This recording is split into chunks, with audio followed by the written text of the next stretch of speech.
Hi അസ്സാം വലൈക്കും നമസ്കാരം. എല്ലാവർക്കും ജസ്നാസ് കുക്ക്ബൈറ്റ്സിലേക്ക് സ്വാഗതം. ഇന്നൊരു ചിക്കൻ കറി റെസിപ്പി പരിചയപ്പെടാം. ഇത് വെറും ചിക്കൻ കറി അല്ല കേട്ടോ, നല്ല സൂപ്പർ കിടിലൻ റെസിപ്പിയാണിത്. നമ്മൾ സാധാരണ ചിക്കൻ കറി ഉണ്ടാക്കുന്ന സെയിം ഇൻഗ്രീഡിയൻസ് തന്നെയാണ് ഇതിലേക്ക് ആവശ്യമുള്ളൂ. പക്ഷേ ഇത് ഉണ്ടാക്കുന്ന വിധത്തിലാണ് വ്യത്യാസമുള്ളത്. നമ്മുടെ ആ ഒരു കുക്കിംഗ് മെത്തേഡ് ഇത്തിരി ഡിഫറെൻ്റ് ആണ്. അപ്പോൾ തീർച്ചയായിട്ടും ഇതുപോലെ നിങ്ങളൊന്ന് ട്രൈ ചെയ്തിട്ട് നോക്കണം.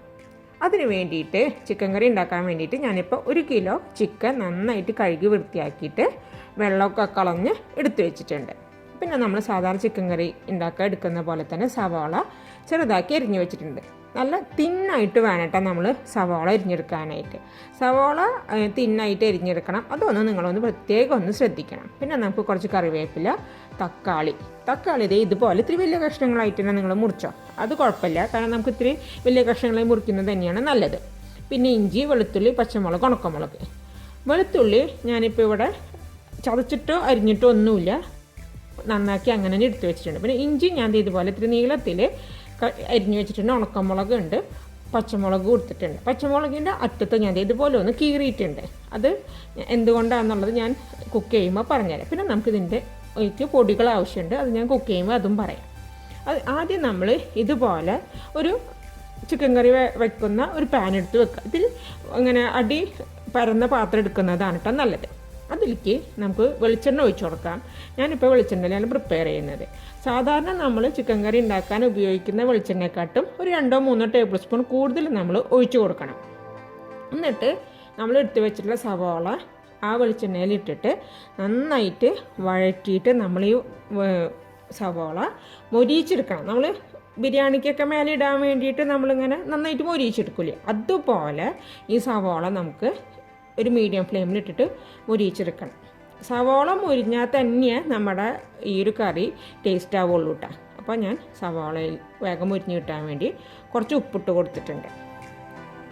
ഇപ്പോൾ അതെ നമ്മുടെ സവാളയൊക്കെ ഒരുവിധമൊക്കെ മൊരിഞ്ഞ് വരാനായിട്ട് തുടങ്ങിയിട്ടുണ്ട്. അപ്പോൾ കുറച്ചും കൂടി ഒന്ന് മൊരിയണം. അതായത് ഒരു ഗോൾഡൻ ബ്രൗൺ എന്നുള്ള രീതിയിലേക്ക് വേണം നമ്മൾ മൊരിയിച്ചെടുക്കാനായിട്ട്. അപ്പോൾ അത് എല്ലാതും മൊരിഞ്ഞിട്ടുണ്ട്. നമുക്കിന്നിത് ഇതിൽ നിന്ന് കോരി മാറ്റാം. അപ്പോൾ നമ്മൾ ഇതിൽ നിന്ന് ഒരു പ്ലേറ്റോ ഒരു പാത്രം എടുത്തിട്ട് അതിലേക്ക് നമ്മൾ ഈ സവാള കോരി മാറ്റി വെക്കുകയാണ്. ഈ സെയിം പാനിലേക്ക് അടുത്തതായിട്ട് നമുക്ക് ഇഞ്ചി ഇട്ട് കൊടുക്കാം. ഇഞ്ചിയും ഇതുപോലെ തന്നെ നമുക്ക് മൊരിയിച്ചെടുക്കണം. പിന്നെ ഇത് നമുക്ക് ഒരുമിച്ച് എല്ലാ ഇൻഗ്രീഡിയൻസും ഇട്ട് മൊരിയിച്ചെടുക്കരുത്, ഓരോന്നിനും ഓരോ വേവല്ലേ. അപ്പോൾ അതുകൊണ്ട് നമ്മൾ സെപ്പറേറ്റ് ആയിട്ട് ഇട്ടിട്ട് വേണം ഈ എല്ലാതും മൊരിയിച്ചെടുക്കാനായിട്ട്. അപ്പോൾ ഇഞ്ചിയും ഞാൻ ഈ ഇട്ടിട്ട് മൊരിയിച്ചെടുക്കുന്നുണ്ട് കേട്ടോ. അപ്പോൾ ഇത്തിരി നീളത്തിൽ അരിഞ്ഞ് കഴിഞ്ഞ് കഴിഞ്ഞാൽ നമുക്ക് എളുപ്പമുണ്ട് മൊരിഞ്ഞ് കഴിയുമ്പോൾ കോരിയെടുക്കാൻ. ചെറിയ പീസസ് ആക്കിയിട്ടുണ്ടെങ്കിൽ നമുക്കത് അതിൽ നിന്ന് കോരിയെടുക്കാനായിട്ട് പ്രയാസമായിരിക്കും. അപ്പോൾ ഇഞ്ചി മൊരിഞ്ഞ ശേഷം ഞാൻ കോരിയെടുത്തിട്ട് സവാളയുടെ കൂട്ടത്തിൽ തന്നെ ഞാൻ ഇട്ട് കൊടുത്തിട്ടുണ്ട്. അടുത്തതായിട്ട് നമുക്ക് ഇതിലേക്ക് ഇടേണ്ടത് വെളുത്തുള്ളിയാണ്. അപ്പോൾ വെളുത്തുള്ളി ഞാൻ ഇട്ട് കൊടുത്തിട്ട് നമ്മൾ ഇഞ്ചിയൊക്കെ മൊരിയിച്ചെടുത്ത പോലെ തന്നെ നമ്മൾ ഈ വെളുത്തുള്ളിയും ഒന്ന് നന്നായിട്ട് മൊരിയിച്ച് നമുക്ക് നമ്മുടെ സവാളയുടെ ഒക്കെ കൂട്ടത്തിൽ കൂടെ തന്നെ നമുക്ക് മാറ്റി വെക്കാം. അതുപോലെ തന്നെ പച്ചമുളകും ഞാൻ ഇട്ട് കൊടുത്തൊന്ന് മൊരിയിച്ചിട്ടുണ്ട്. പച്ചമുളക് നമ്മൾ ആ അറ്റം ഒന്ന് കീറിയിട്ടിട്ടില്ലെങ്കിൽ അതിൻ്റെ ഗ്യാസ് പുറത്തേക്ക് ഇതായിട്ട് വരുമ്പോൾ അത് നമുക്ക് ബുദ്ധിമുട്ടാവും. അപ്പോൾ അതുകൊണ്ട് ഞാൻ പച്ചമുളകിൻ്റെ സ്ലിറ്റ് ഒന്ന് ഇട്ട് കൊടുത്തത്. പിന്നെ അതിൻ്റെ കൂട്ടത്തിൽ തന്നെ ഞാൻ ഉണക്കമുളകും ഇട്ട് കൊടുത്തിട്ട് ഉണ്ട്. ഇനി ഇത് രണ്ടും ഒന്ന് നന്നായി മൊരിഞ്ഞ ശേഷം നമുക്ക് ഇതിൽ നിന്ന് മാറ്റാം. അടുത്തതായിട്ട് തക്കാളി നമ്മൾ മീഡിയം ഫ്ലെയിമിൽ ഇട്ടിട്ട് 2 സൈഡും ഒന്ന് നന്നായിട്ട് വാട്ടി മൊരിച്ചെടുക്കണം കേട്ടോ. അപ്പോൾ നമ്മൾ കുറച്ച് എണ്ണയല്ലേ ഇതിൽ ഉള്ളൂ. അപ്പോൾ അതുകൊണ്ട് തന്നെ തക്കാളി ഒന്ന് അങ്ങോട്ടും ഇങ്ങോട്ടും മറിച്ചിട്ടിട്ട് നമ്മളിത് നന്നായിട്ട് മൊരിച്ചിട്ട് തക്കാളി നന്നായിട്ട് വാടി ഒന്ന് മൊരിഞ്ഞ് വരണം കേട്ടോ.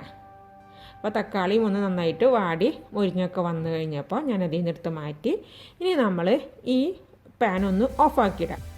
നമ്മൾ പൊരിച്ച് മാറ്റി വെച്ച സവാള, തക്കാളി, ഇഞ്ചി, പച്ചമുളക്, വെളുത്തുള്ളി എല്ലാം ഇപ്പോൾ ചൂടാറിയിട്ടുണ്ട്. ചൂടാറിക്കഴിഞ്ഞതിന് ശേഷം നമുക്ക് ഇതെല്ലാം മിക്സിയുടെ ഒരു ജാറിലേക്ക് മാറ്റിയിട്ട് നല്ല ഫൈനായിട്ട് നമുക്കിതിനെ അരച്ചെടുക്കുന്ന സമയത്ത് വെള്ളമൊന്നും ചേർക്കാൻ പാടില്ല കേട്ടോ. വെള്ളമൊന്നും ചേർക്കാതെ തന്നെ നമുക്കിതിനെ നല്ല ഫൈനായിട്ട് അരച്ചെടുക്കാനായിട്ട് സാധിക്കും. ഇനി അരച്ചെടുത്തിട്ടുള്ള ഈ ഒരു അരപ്പ് നമ്മളൊരു ബൗളെടുത്തിട്ട് അതിലേക്ക് നമുക്ക് മാറ്റി വെക്കാം. അപ്പോൾ അതെ കണ്ടോ, ഒരുവിധമൊക്കെ നന്നായിട്ട് തന്നെ നമുക്ക് അരിഞ്ഞ് കിട്ടിയിട്ടുണ്ട്.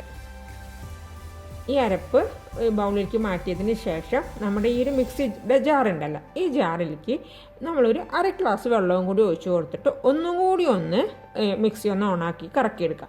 അപ്പോൾ അതിലുള്ള ഒരു അരപ്പ് ഫുള്ളായിട്ട് ആ വെള്ളത്തിലേക്ക് അങ്ങ് യോജിക്കും. ആ വെള്ളം നമുക്ക് വേണം, ഈ അരപ്പ് നമുക്ക് വേണം. ഇത് രണ്ടും നമുക്ക് മാറ്റി വെക്കാം.